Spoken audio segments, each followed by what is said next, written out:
Welcome to my channel green agritech అండి. ఇక్కడ మీరు చూస్తున్న ఈ మొక్కలన్నీ కూడా గోల్డెన్ నామ్డాక్ పై మామిడి మొక్కలండి. ఇది థాయిలాండ్ నుంచి ఇంపోర్ట్ చేసుకున్న మొక్కలు. ఇక్కడ మీరు ఈ మొక్కలు ఏ విధంగా అయితే కాయలు కాసింది ఇక్కడ ఈ వీడియో చూపిస్తాను. ఇక్కడ చూడండి, కాయలు చూస్తున్నారు కదా. ఇది కాయ బాగా పండిన తర్వాత మనకి గోల్డెన్ కలర్ అయితే వస్తుందండి. ఇక్కడ ఉన్న అన్ని మొక్కలు కూడా చూడండి ఎంత బాగా అయితే కాయలు కాసినాయో. ఇక్కడ ఫ్లవరింగ్ చూడొచ్చు. అలాగే ఇంకొన్ని చెట్లు ఉన్నాయి, అవి కూడా మీకు కాయలు చూపిస్తాను ఈ ఏ విధంగా అయితే కాస్తున్నాయో.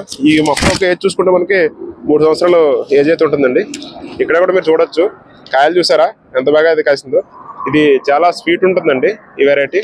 అలాగే ఇంకొన్ని చెట్లు ఉన్నాయి, ఇక్కడ కూడా మీరు చూడొచ్చు. అలాగే ఇక్కడ ఫ్లవరింగ్ చాలా బాగా కాస్తుందండి ఈ వెరైటీ. ఇక్కడ చూస్తున్నారు కదా, ఇవన్నీ పిందులు ఎలా అయితే ఉన్నాయో. ఇక్కడ చూడండి మీరు, ఒక గుత్తుకి ఎన్ని కాయలు అయితే కాసిందో. సుమారుగా ఒక 10 కాయలు అయితే ఉంటాయి. ఇవి పాట్లలో కూడా పెంచుకోవచ్చండి, చాలా మంచిగా అయితే గ్రో అవుతుంది. ఇటువంటి మొక్కలు ఎవరైనా సరే ఆర్డర్ పెట్టుకోవాలనుకుంటే స్క్రీన్ మీద కనిపిస్తున్న మా నెంబర్కి వాట్సాప్ చేయండి. Thank you for watching.